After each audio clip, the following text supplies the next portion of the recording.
रंग बदलने वाली बहू। सुजाता अपने बेटे की शादी की चिंता में एक मंदिर में जाती है और वहां जाकर पंडित जी से अपनी चिंता बताती है। पंडित जी, मेरे बेटे के लिए एक अच्छी लड़की मिल जाए, फिर मेरी जिंदगी सफल हो जाएगी। मुझे उसकी बहुत फिक्र लगी रहती है। इतने में ही उषा मंदिर में आती है। लंबे घने बाल, बड़ी बड़ी आंखें, माथे पर दुपट्टा डाले भगवान से प्रार्थना करती है। सुजाता उसे देखती ही रह जाती है।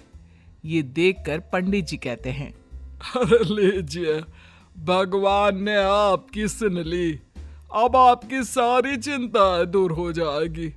यह लड़की इस मंदिर में रोज आती है। अच्छा, आज ही मैं इसके घर जाकर इसका हाथ मांग लेती हूँ।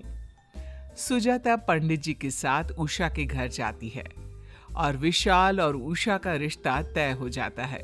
उनकी शादी हो जाती है। सब कुछ बहुत मजे में चल रहा होता है। उषा की छवि एक आदर्श बहू के रूप में सबके सामने रहती है।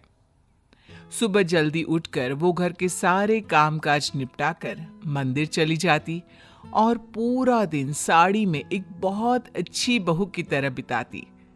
ये सब देखकर पड़ोस की औरतें सुजाता से जलने लगती है।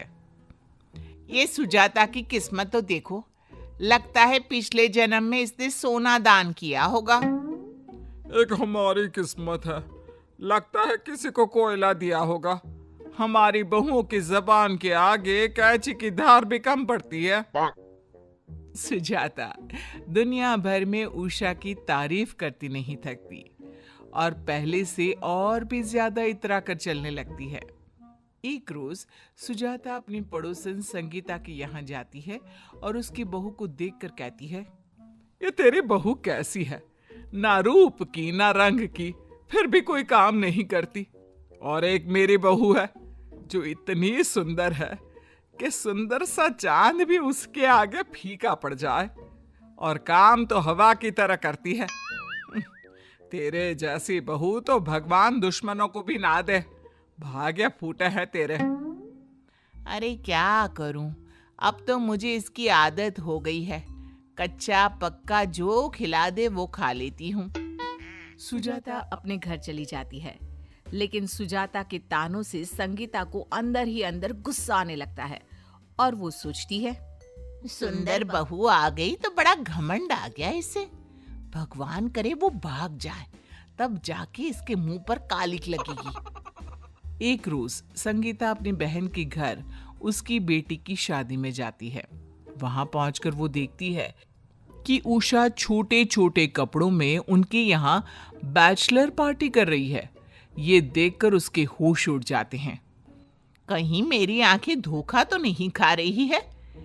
ये सुजाता की बहू तो बहुत सीधी सादी है। इतने छोटे कपड़े तो पहन ही नहीं सकती वो। उषा अपनी मस्ती में पूरा गुम थी और वो संगीता को देखती भी नहीं। संगीता अपनी बहन से उषा के बारे में सब कुछ पूछ लेती है और उसे पता चल जाता है कि उषा जैसी दिखती है वैसी है नहीं। वो बहुत ही रंगीन मिजाज की लड़की है।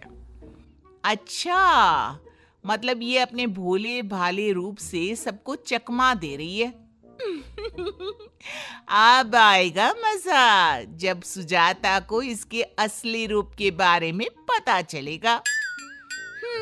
तब हम लेंगे सुजाता के मजे। उषा पूरी शादी में एक मॉडर्न लड़की की तरह घूमती है। सबकी नजरें उस पर रहती है। शादी के बाद उषा अपने घर चली जाती है और संगीता मन ही मन खुश होती रहती है। एक रोज राकेश अपने कुछ दोस्तों के साथ सुजाता को झूठ बोलकर डिस्को ले जाता है और झूमते रहता है। दूसरी ओर उषा भी अपने कुछ दोस्तों के साथ वहां किटी खेलने आती है और वो भी अपने दोस्तों के साथ ड्रिंक करने में बिजी हो जाती है। अचानक जब राकेश की नजर उषा की नजर से टकराती है, तब दोनों के तोते उड़ जाते हैं और दोनों एक दूसरे से नजर चुराने लगते हैं और किसी से भी इस बात का जिक्र नहीं करते। एक रोज सुजाता का उसकी पड़ोसन रेणुका से झगड़ा हो जाता है। इस सास बहू को ना मैं छोड़ूंगी नहीं। रेणुका अपना दिमाग घुमाती रहती है और एक दिन उसकी नजर उषा पर पड़ती है, जो कि साड़ी में अपने घर से निकलकर ऑटो में बैठती है। जरा देखो तो ये इस समय कहाँ जा रही है। रेणुका उषा का पीछा करती है और देखती है कि उषा एक मॉल में जाकर छोटे कपड़ों में बाहर निकलती है और किसी की गाड़ी में बैठ जाती है। आज लगता है कोई मसाला मिलेगा जिससे मैं इनकी जिंदगी में आग लगा दूंगी। रेणुका उषा का फिर से पीछा करती है और उसकी गाड़ी एक बार में जाकर रुकती है। ये देखकर पड़ोसन हैरान हो जाती है और चुपके से उसका वीडियो बना लेती है और दबे पांव निकल जाती है और घर आकर सुजाता को वो वीडियो दिखा देती है।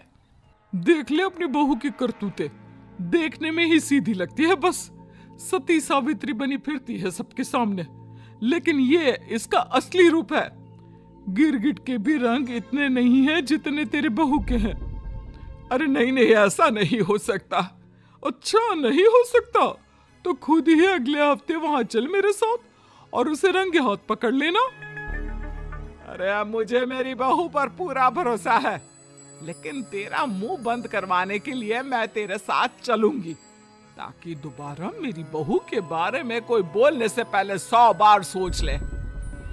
अगले हफ्ते सुजाता अपनी पड़ोसन के साथ बाहर जाती है और वहां अपनी बहू को छोटे कपड़ों में शराब पीते देख सुजाता की आंखें फटी रह जाती है। मम्मी जी, आप यहाँ? ये तेरा असली चेहरा है? मुझे झूठा कह रही थी ना। देख लिया ना सुजाता, अपनी बहू को इतना सर पर चढ़ाने का नतीजा। गुस्से में सुजाता उषा को एक तमाचा लगाती है। उषा सुजाता से माफी मांगने लगती है। मम्मी जी, मुझे माफ कर दीजिए, ये आजकल सभी लोग करते हैं। मुझे लगा अगर मैं सबसे छुपा कर करूंगी तो आपको दुख नहीं होगा और मेरे मन का भी पूरा हो जाएगा। वाह जी वाह, अब ये मोटे मोटे टेसुए बहाकर खुद को सही बताने का अच्छा तरीका है, आजकल का फैशन है। तो मेरी बेटी को कभी इन सब चीजों में देखा है क्या? बढ़िया आई। इतने में ही भीड़ में से नशे में धुत पड़ोसन की लड़की उनके सामने आ जाती है। तब सुजाता रेणुका से कहती है, जब खुद के घर शीशे के हो ना तो दूसरों के घरों पर पत्थर नहीं मारा करते रेणुका। तुमने अपनी जलन से उषा की बदनामी के लिए मुझे यहां आने पर मजबूर किया। मेरी तो फिर भी बहू ने ऐसा किया, लेकिन तुम क्या कहोगी? रेणुका, तुम्हारी तो बेटी ने ही तुम्हारी नाक कटवा दी। उषा को मैं अपने रंग में ढाल भी लूंगी और उसके सभी रंग वो आज यहीं छोड़ कर आएगी। पड़ोसन शर्मिंदा हो जाती है। सुजाता उषा को घर ले जाकर बहुत समझाती है और बाद में उसे अपने रंग में ढाल लेती है।